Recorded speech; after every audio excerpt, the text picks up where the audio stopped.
Галка.com.ua на зв'язку. До вашої уваги проблискові маячки в решітку жовтого кольору.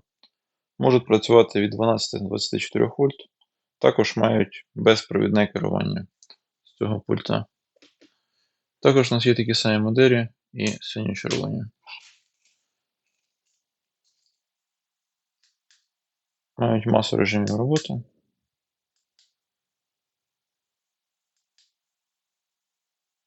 Чудову яскравість та повну гідроізоляцію.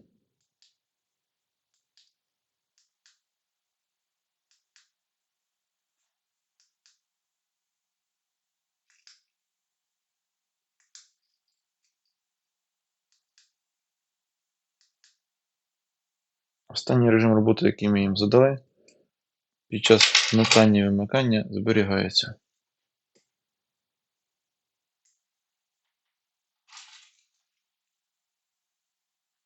Дякую за увагу.